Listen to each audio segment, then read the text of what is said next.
E aí, telespectador, tudo bom com vocês? Venho com o segundo vídeo, né?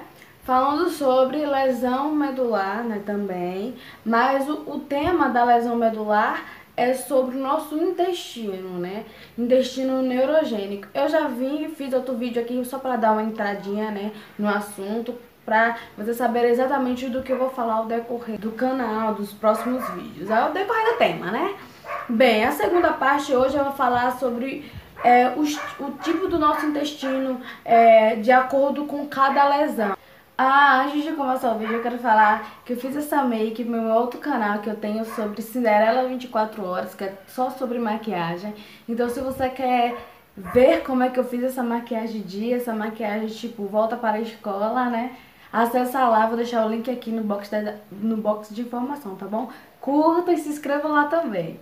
O sistema, após nossa lesão medular, o sistema não consegue mais controlar a função intestinal da mesma maneira que ele fazia antes.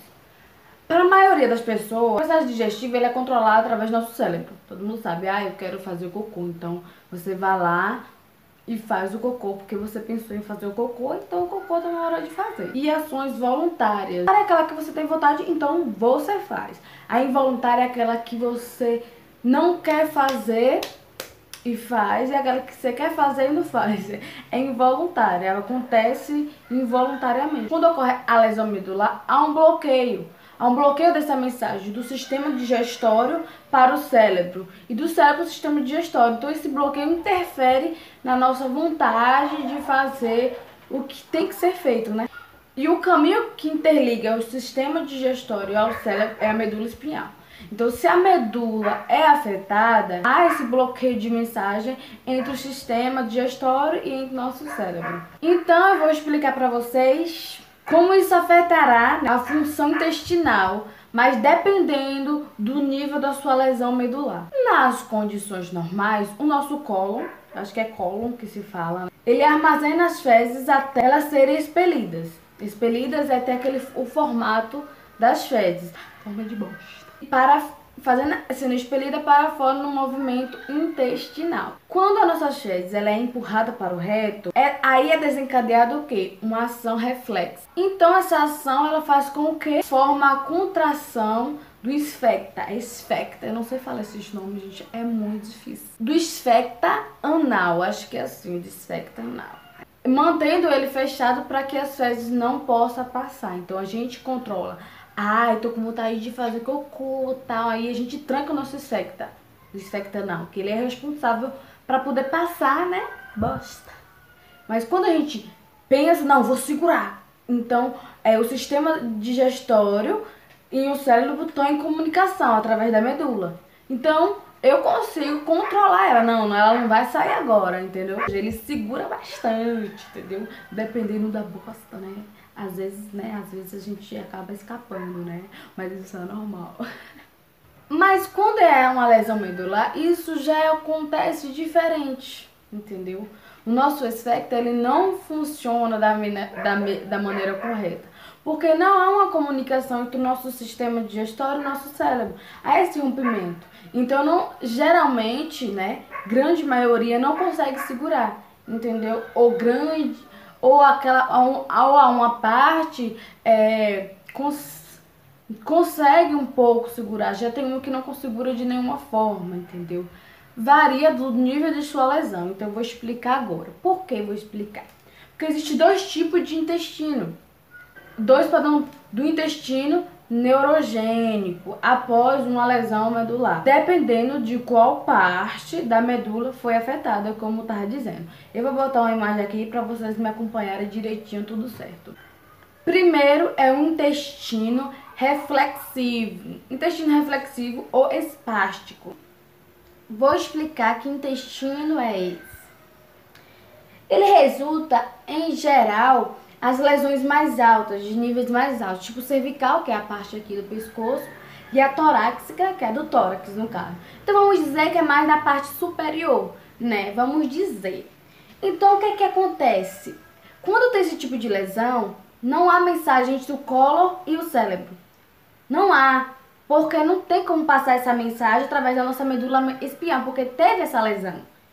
Já abaixo dessa lesão, a medula espinhal ainda coordena os reflexos intestinais. Interessante isso, né? Da parte afetada, por exemplo, a minha lesão foi T10, então da T10 para T8 há um bloqueio de mensagem. Mas da T10 a T12 a comunicação é meio estranho isso, gente. É muito estranho no nosso corpo humano. Então o que isso quer dizer? Mesmo que a gente não sinta vontade de defecar, a gente consegue de uma maneira ou outra ter peristalse reflexa. Eu não sei muito bem o que significa isso, que eu tô lendo aqui no computador. Mas eu acho que eu tô entendendo assim. Como a minha lesão é nesse nível, eu não sinto vontade de defecar, vamos dizer isso. Às vezes eu sinto, gente. Isso tá meio estranho. Pronto, mas a grande maioria eu não sinto vontade de defecar, mas eu consigo segurar, vamos dizer isso. Eu consigo segurar um pouco e fazer e conseguir até o banheiro. Tenho mais facilidade de conseguir segurar esse cocô do que outras pessoas que têm lesão mais baixa de soltar. Mas o interessante é isso. Mas se as minhas fezes já estiverem formadas no reto, ela desencadeia um reflexo de movimento intestinal sem aviso. O que quer dizer isso? Se ela já estiver no reto, com certeza ela vai sair. Se ela estiver ainda no meio do nosso intestino grosso, tal, não tiver chegado no reto ainda, eu consigo segurar. Mas se ela já estiver formada no reto, não consigo. Então ela já vai sair sem aviso. Se eu tiver numa festa, tome, sai. Se eu tiver em um aniversário, tome, sai. Quem manda não fazer os procedimentos antes de sair? Quem manda?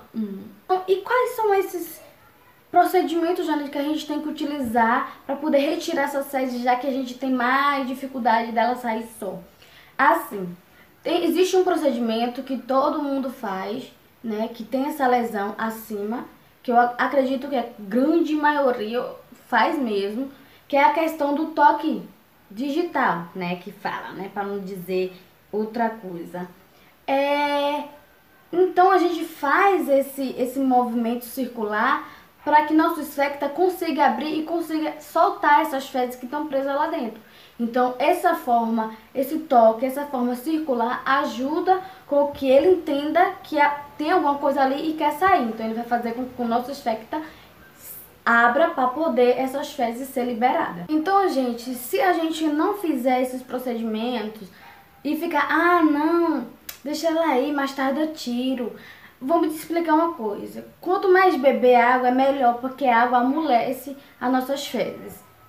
Mas quando a gente está defecando, quer defecar e a gente segura essas fezes, o nosso organismo, ela puxa novamente a água que ela deu para amolecer as nossas fezes. Então, se a gente cada vez demorar, o nosso organismo vai puxar essa água e vai fazer com que nossas fezes fiquem mais duras, mais empedradas, aquelas de cabrinha, sabe? E isso pode acontecer o quê? Que forme fecalomas. Quem não sabe, eu vou deixar as fotos de várias fecalomas aqui para vocês entenderem. Então, as nossas fezes vão ficar duras e tem vezes que viram pedras e não conseguem sair. Dependendo do lugar que ela esteja no nosso intestino grosso, elas podem nem sair com remédio, nem com lavagem nenhuma. Aí vai precisar fazer cirurgia para poder retirar esses fecalomas. Então você tem que tomar muito cuidado. Então, quando tiver com vontade, tire. Mesmo que você não tenha vontade. Jane, meu organismo, antigamente eu fazia todo dia. Então você faça o toque todo dia. Antigamente fazia um dia sim, um dia não. Então faça suas necessidades um dia sim, um dia não, para que não ocorra esse tipo de problema, esse tipo de causa, que às vezes pode ferir nosso intestino, nosso reto anal. Então é muito importante que você tenha bastante cuidado. Quando for fazer o toque, não utilize as suas unhas, sempre deixe cortadinhas suas unhas para não ferir o reto, principalmente quem não sente, porque isso são cuidados muito importantes, porque pode acontecer essas feridas, pode pegar bactéria, porque é um lugar que sai fezes, e fezes tem muitas bactérias, pode inflamar, a gente pode ter hemorroida, pode ter essas fecalomas, pode ferir nosso intestino delgado. Então tome bastante cuidado. É sobre o sistema reflexivo, que é da parte mais alta, e agora vamos falar sobre o intestino arreflexivo ou flácido, que geralmente Geralmente não, que são na inferior, né, na parte de baixo, né, ou seja, bem lá no finalzinho da medula, ou realmente nas raízes nervosas, né, no nível lombar ou sacral. Então, isso significa que a pessoa ela terá uma redução ainda mais reduzida do que a que tem a lesão superior. Ela vai ter uma redução no controle do esfecta. Então ela não vai conseguir controlar de maneira nenhuma o nosso esfecta. Então, mesmo que ela esteja sentindo que vai fazer cocô, que vai defecar, ela não consegue segurar. O esfecta ele fica como se fosse alargado, entendeu? Como se fosse um ânus de uma prostituta, desculpa assim dizer, que não é super alargado, entendeu? Então ele não tem o controle do esfecta. Então acontece muito, e geralmente essas lesões mais baixas, ela tem mais facilidade das fezes ser mais líquida. Por isso que tem gente que pergunta, gente que é deficiente, que são lesado medular mesmo, pergunta assim: ah, Jane, qual é a sua dieta que você utiliza para poder controlar o seu intestino, o seu sistema digestório? Eu disse, gente, a minha dieta não é a mesma dieta que vocês, porque depende muito da sua lesão. Então, cada lesão tem uma reeducação intestinal diferente, tem uma reeducação alimentar diferente. Então, a minha reeducação alimentar, às vezes, não funciona pra você, mas funciona pra mim. Por exemplo, um amigo meu que ele tem a lesão sacral, e ele pediu minha dieta, mas eu não posso dar, porque a região dele é a região que as fezes são mais moles. Então, a reeducação intestinal, a reeducação alimentar dele tem que ser comida mais pesada, que prende. Já a minha, como é superior, tende a ter as minhas fezes mais consistentes, mais densas. Minha reeducação alimentar tem que ter mais fibras, tem que ter mais, que seja mais rápida a absorção. Então não é a mesma coisa que a dele. Então depende bastante de que lesão você é, de que nível você é. Então sempre procure um profissional que entenda no assunto, tá bom, gente? Então no próximo vídeo que eu fizer, que também vai ser a parte 3 e a parte 4, que eu gostei muito desse assunto para abordar aqui com vocês, vai ser sobre os remédios que as pessoas têm que usar, remédio caseiro ou remédio industrial, né, que se fala, para melhorar, né, para controlar o nosso esfecta, para controlar as nossas fezes. Então o vídeo termina por aqui, espero que vocês tenham gostado e comenta aí o que vocês acharam, o que é que vocês entendem sobre o assunto. Curtam o vídeo, tá bom, gente? Compartilhem para os lesados medulares e os familiares e amigos de pessoas que têm lesão medular. Entendam como é que funciona, né, o nosso organismo, o nosso intestino. E se inscreva no canal se você não é inscrito. Se você é inscrito, mostre para seus amigos se inscreverem também, tá bom? Um grande beijo, tchau, tchau. Até o próximo vídeo.